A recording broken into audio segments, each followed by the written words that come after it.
हाँ, तो स्वागत है आप सभी का मेरे एक नए वीडियो में। इस वीडियो में बात करने वाले हैं हम समाकलन के बारे में कि समाकलन क्या होता है, समाकलन के कितने प्रकार होते हैं, समाकलन के सूत्रों को कैसे आसानी पूर्वक याद किया जाए और समाकलन के सवालों को कैसे सरलतापूर्वक हल किया जाए। तो चलिए वीडियो को शुरू करते हैं। जैसा कि इस वीडियो में हम पढ़ने वाले हैं समाकलन, जिसको कि हम लोग अंग्रेजी में कहते हैं इंटीग्रेशन। समाकलन जो होता है वो अवकलन का उल्टा प्रक्रिया होता है। आप लोग कक्षा 12वीं के गणित में अध्याय 5 में पढ़ के आए हैं अवकलन, उसी का जस्ट उल्टा प्रक्रिया हमको पढ़ना है अध्याय 7 में समाकलन। तो अवकलन का उल्टा समाकलन होता है और हम कह सकते हैं कि समाकलन का उल्टा अवकलन होता है। अर्थात समाकलन और कुछ नया चीज नहीं है, बस अवकलन की उल्टी प्रक्रिया है। तो चलिए इसको हम समझते हैं। अगर यदि हम एक फलन मान लें ए है, जिसका हमको अवकलन करने पर अवकलज बी मिल रहा है, यदि हम इसका रिवर्स प्रोसेस कर दें, अर्थात यदि हम बी का समाकलन कर दें तो हमको ए पूरा मिल जाएगा।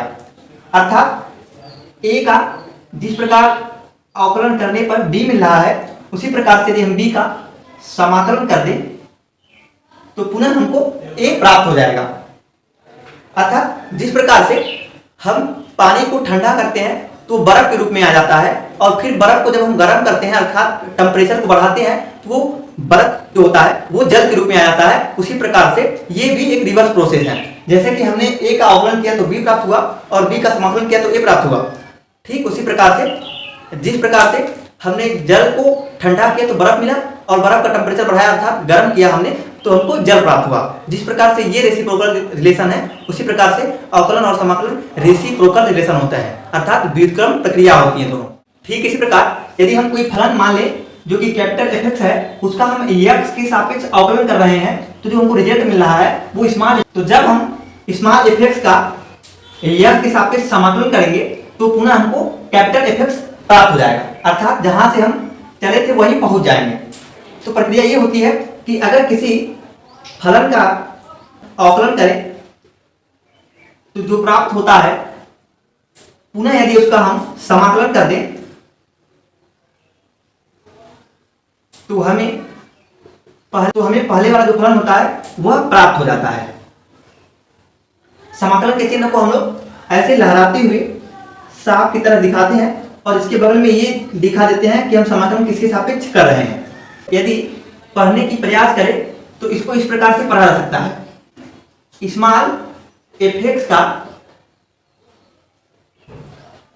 समाकलन एक्स के सापेक्ष, अर्थात इसको हम पढ़ेंगे स्मॉल एफ का समाकलन एक्स के सापेक्ष। अब हम लोग सीखेंगे कि अवकलन और समाकलन किस प्रकार से जुड़े हुए हैं और समाकलन अवकलन का उल्टा प्रक्रिया कैसे है। तो चलिए देखते हैं। अगर यदि हम एक फलन x⁵ का अवकलन करें तो इसका अवकलन हमको मिल जाएगा। सबसे पहले हम क्या करेंगे, 5 को आगे फेंक देंगे तो हो जाएगा 5 और जितना भी घात है उसमें से एक हम कम कर देंगे तो हो जाएगा 4। अर्थात x⁵ का जो अवकलन हो जाएगा वो हो जाएगा 5x⁴। जैसा कि हमने अभी सीखा है कि जो समाकलन होता है वो अवकलन की उल्टा प्रक्रिया है। तो इस परिभाषा से हम लिख सकते हैं, यदि हम 5x⁴ का समाकलन करें तो हमको x⁵ पुनः प्राप्त हो जाएगा। अभी हम इसका प्रोसेस सीखेंगे कि कैसे समाकलन होता है। अभी बस हम परिभाषा के माध्यम से लिख रहे हैं, क्योंकि यदि x⁵ का अवकलन 5x⁴ है तो परिभाषा कहता है कि समाकलन अवकलन का उल्टा प्रक्रिया है। तो इसलिए यदि इसका हम समाकलन कर दें तो पुनः हमको x⁵ प्राप्त हो जाएगा। तो इसलिए हमने 5x⁴ का समाकलन किया तो हमें x⁵ मिल जाएगा। चलिए अब हम एक और उदाहरण के माध्यम से समझ रहे हैं कि समाकलन जो होता है वो अवकलन से उल्टा प्रक्रिया कैसे है। यदि हम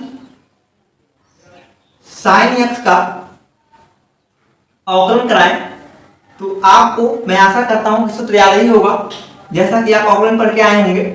जब आप अवकलन पढ़ के आए होंगे तभी समाकलन पढ़ रहे हैं, क्योंकि समाकलन जो होता है वो अवकलन की उल्टी प्रक्रिया है। यदि आप अवकलन नहीं पढ़ के आए होंगे तो आपको समाकलन लगाने में समस्या होगी। तो आप पढ़ के आए होंगे कि sin x का जो अवकलन होता है वो cos x होता है। अब यदि हम समाकलन की परिभाषा के अनुसार cos x का समाकलन करें तो हमें sin x मिल जाएगा, क्योंकि जो समाकलन होता है वो अवकलन का उल्टा प्रोसेस होता है। तो मैंने sin x का अवकलन किया तो मुझे cos x मिला, तो जब मैं cos x का समाकलन करूंगा तो मुझे sin x मिल जाएगा।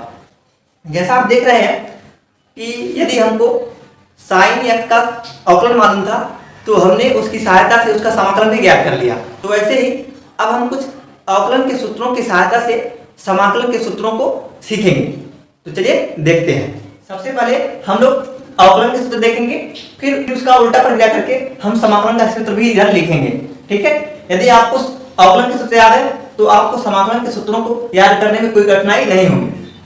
यदि हम x पे घात n का अवकलन करें x के सापेक्ष तो हमें मिल जाएगा n x पे घात n माइनस 1। अब यदि आप यहाँ ध्यान दें तो यहाँ ये लॉजिक अपनाया गया है कि सबसे पहले जो घात था उसको आगे ट्रांसफर कर दिया गया है और उस घात में से एक घटा दिया गया है। तो जस्ट यदि हमको समाकलन करना हो x पे घात n की तो हम पिछले सूत्र हो जाएगा x पे घात n प्लस 1 और जो घात में हम जोड़े हैं उसी से हम भाग दे देंगे। अब आप कुछ रिलेट कर रहे होंगे कि जैसे हम अवकलन कर रहे थे तो एक घात घटाए हैं, अब समाकलन कर रहे थे तो एक घात जोड़ दिए। अब जब हम अवकलन कर रहे थे तो गुणा किए हैं, अब जब समाकलन कर रहे हैं तो भाग दे दिए। तो अब देख रहे हैं उल्टा प्रोसेस इसमें रिलेशन। अब यहाँ हम एक चीज और करेंगे, जब भी किसी फलन का हम अनिश्चित समाकलन करेंगे तो उसमें प्लस में हम कांस्टेंट लिख देंगे। चलिए अब हम अगला सूत्र देते हैं। यदि हम x का अवकलन करते हैं x के ही सापेक्ष तो हमको यहाँ एक मिलता है, क्योंकि इस पर घात एक है। जब हम घात को आगे फेंक के फिर घात में से एक माइनस करेंगे तो हमारे पास बचेगा x पे घात 0। आप किसी भी संख्या पर घात 0 हो तो उसका मान 1 होता है। तो अर्थात x का जो अवकलन होगा x के ही सापेक्ष वो 1 आएगा। अब यदि हम समाकलन करें 1 का x के सापेक्ष, इसको हम लिख सकते हैं इंटीग्रेशन ऑफ dx, तो ये आ जाएगा x, क्योंकि समाकलन और अवकलन एक दूसरे के उल्टी प्रक्रिया होती है। तो जब मैंने x का अवकलन किया तो मुझे 1 प्राप्त हुआ, तो उसी प्रकार से जब हम 1 का समाकलन करेंगे तो हमें x प्राप्त हो जाएगा और यहाँ पर हम कांस्टेंट के रूप में c दिखा देंगे। अगला सूत्र है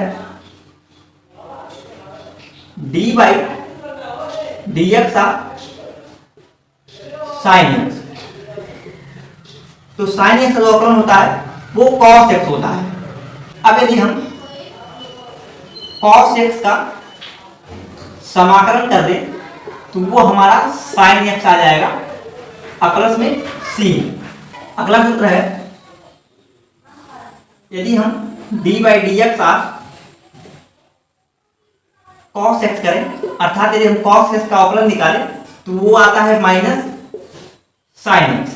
इसी प्रकार यदि हम sin x का समाकलन कर दें तो ये आ जाएगा minus cos x plus c। अब यदि हम अगला सूत्र देखें तो जो tan x का अवकलन होता है वो होता है sec स्क्वायर x। तो यदि हम sec स्क्वायर x का समाकलन कर दें तो हमें मिल जाएगा tan x प्लस में c। अब यदि हम अगला सूत्र देखें d by dx cot x, ये होता है माइनस cosec स्क्वायर x। यदि हम cosec स्क्वायर x का समाकलन कर दें तो हमें मिल जाएगा माइनस cot x प्लस में c कांस्टेंट। अब यदि हम अगला सूत्र देखें तो अगला सूत्र हो जाएगा d by dx cosec x, तो ये हो जाता है minus cosec x into cot x। यदि अब हम cosec x into cot x का समाकलन करा दें तो पुनः हमें मिल जाएगा माइनस कॉसेक एक्स प्लस में सी। अगला सूत्र है डिफरेंशिएशन ऑफ सेक एक्स, जो कि होता है sec x into tan x. यदि हम sec x into tan x का समाकलन करा दें तो पुनः हमें मिल जाएगा सेक एक्स प्लस में सी कांस्टेंट। यदि हम साइन इनवर्स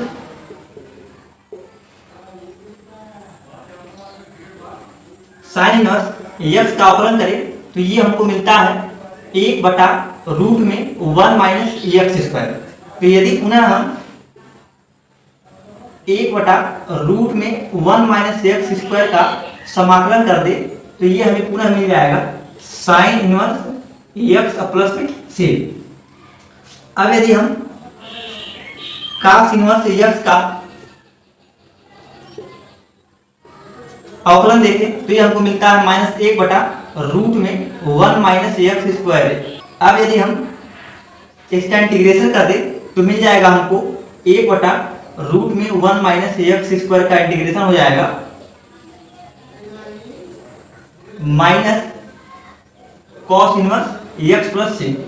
अर्थात यदि हमें 1/रूट में 1 माइनस एक्स स्क्वायर का समाकलन करना हो तो हम उसे साइन स्क्वायर एक्स या माइनस कॉस स्क्वायर एक्स कुछ भी दे सकते हैं, वो निर्भर करता है कि सवाल की क्या डिमांड है। अगला सूत्र है differentiation of cosec inverse x. ये हो जाता है -1/x रूट में एक्स स्क्वायर माइनस 1। यदि हम 1/x रूट में एक्स स्क्वायर माइनस 1 का इंटीग्रेशन करवा दें एक्स के सापेक्ष तो ये हमें पुनः प्राप्त हो जाएगा minus cosec inverse x plus में सी। अब यदि हम अगला सूत्र देखें तो ये हो जाएगा d/dx of sec inverse x. ये हो जाता है 1/x रूट में एक्स स्क्वायर माइनस 1। यदि हम पुनः 1/x रूट में एक्स स्क्वायर माइनस 1 का समाकलन करवा दें तो ये हमें मिल जाएगा सेक इनवर्स एक्स प्लस में सी।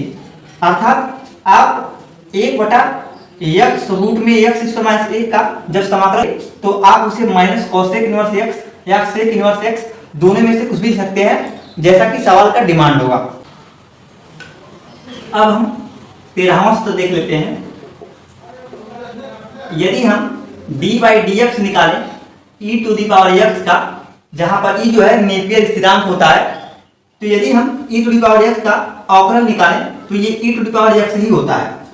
और फिर यदि हम e⁻x का समाकलन निकालें तो समाकलन भी e⁻x होता है और यहाँ प्लस में c हो जाएगा कांस्टेंट।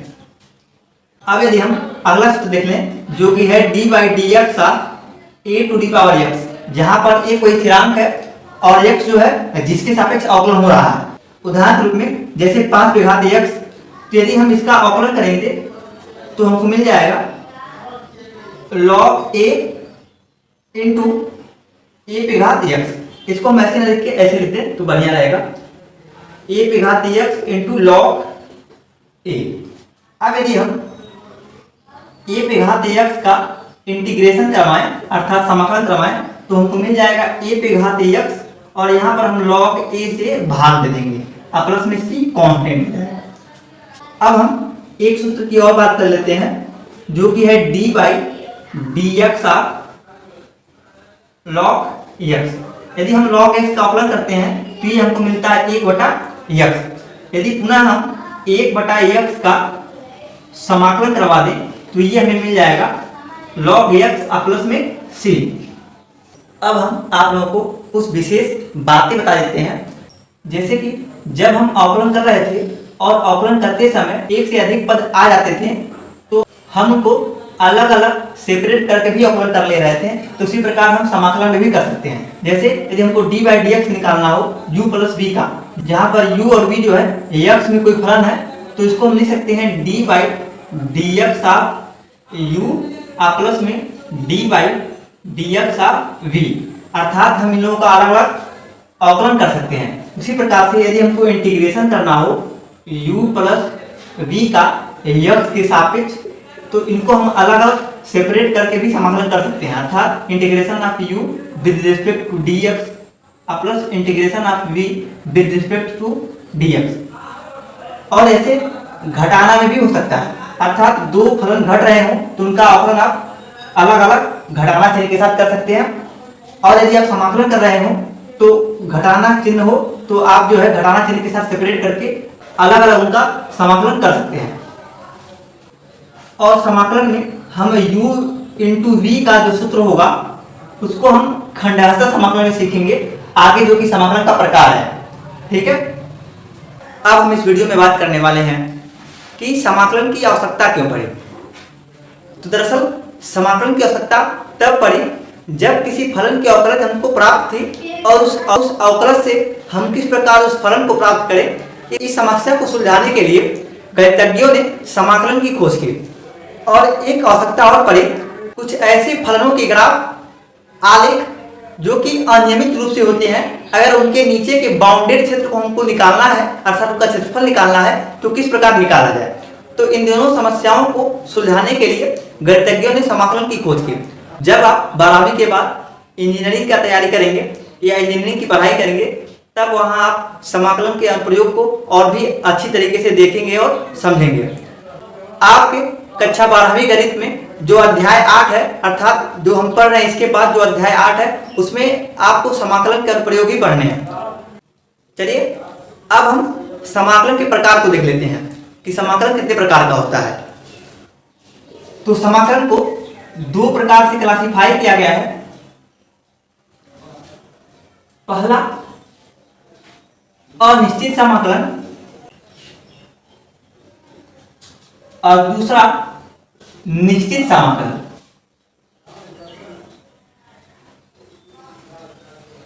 अनिश्चित समाकलन के लिए अभी हम कुछ उदाहरण देकर समझाएंगे, तब हम आपको बताएंगे कि इसको अनिश्चित समाकलन क्यों कहते हैं। जैसे कि यदि हम लोगों को एक्स स्क्वायर का अवकलन करना हो तो ये आ जाएगा 2x, क्योंकि हम 2 को यहाँ ट्रांसफर करेंगे और 2 में से 1 घटाएंगे तो आएगा 2x। यदि हम एक्स स्क्वायर प्लस 1 का अवकलन करें तो ये भी 2x आएगा, क्योंकि किसी नियतांक का जो अवकलन होता है वो 0 हो जाता है। अब यदि हम D by d x of x square minus 4 निकालें तो ये भी 2x आएगा। अब यदि हम D by d x of x square plus 10 निकालें तो ये भी 2x आएगा। जैसा कि हमने सीखा है कि जो समाकलन होता है वो अवकलन का उल्टा प्रक्रिया होता है। तो अब यदि हम 2x का समाकलन करें सभी जगह,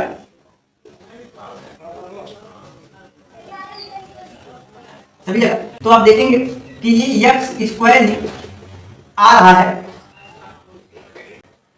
अब यहाँ आप नोटिस कर पा रहे होंगे कि जब हम इन फलनों का जैसे x square plus a, x square minus 4, x square plus 10 का अवकलन किया तो एक सेम वैल्यू मिला 2x, 2x, 2x, 2x।